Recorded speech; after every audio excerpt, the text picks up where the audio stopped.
Yeah. Mga loyalistang bangag. Yo. Mga loyalistang bangag ay nahay sa propaganda. Mga loyalistang bangag may sarili mundo kasama bangag nilang presidente. Sila'y mga nakapula parang uniform sa eskwela. Sinasamba ang pamilyang bangag na parang telenovela. Mayaman daw sila sa talino pero naniniwala sa fake gold na kwento. Nakahay sa propaganda, di na kailangang suminghot. Oh my Ghost Project pero si bangag wala daw alam dito. May nawawalang bilyones, ingay politika lang daw. Walang programa, hindi mo lang daw get. Sa utak nila si Junior ay best of the best. Mga loyalistang bangag, bilib na bilib sa amo nilang adik. Mga loyalistang bangag, may mata pero bulag sa katotohanan. Mga loyalistang bangag, hay na hay sa propaganda. Mga loyalistang bangag, may sariling mundo kasama bangag nilang presidente. Plano, programa, ha? Ano yon? Basta ang slogan nila, BBM lang tayo. Kahit bahana sa kaliwat kanan, kasalanan ni Tony Duterte, hindi ng Marcos namin. Kahit walang nagawa, grabe achievements, pero puro posters lang palang improvements. Sa tuwing may kritisismo sila'y nagwawala. Laging sabi BBM is the best, sumingot the best. Mga loyalistang bangag, bilib na bilib sa amo nilang adik. Mga loyalistang bangag, may mata pero bulag sa katotohanan. Mga loyalistang bangag, hay na hay sa propaganda.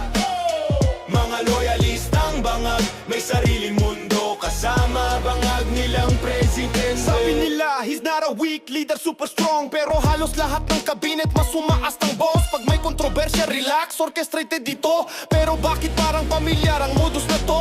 Krimen tumataas, hindi totoo yan. Korupsyon kaliwat kanan, hindi namin nakikita, fake news yan. Parang teleserye na hindi matapos-tapos, pero high na high pa rin daw kahit talo sa ratings. Mga loyalistang bangag, bilib na bilib sa amo nilang adik.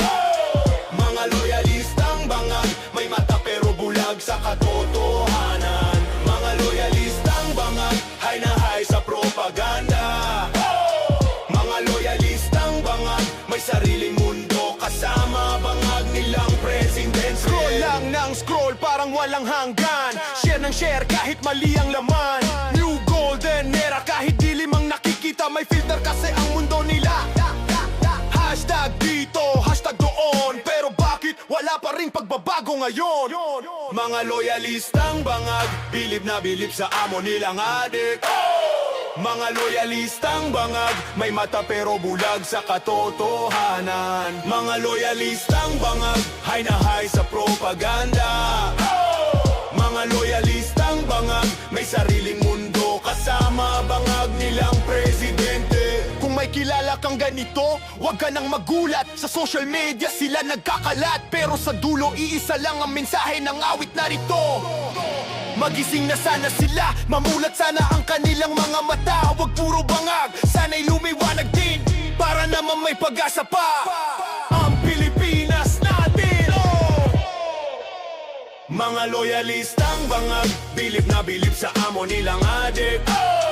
Mga loyalistang bangag, may mata pero bulag sa katotohanan. Mga loyalistang bangag, hay na hay sa propaganda. Mga loyalistang bangag, may sariling mundo kasama bangag nilang presidente.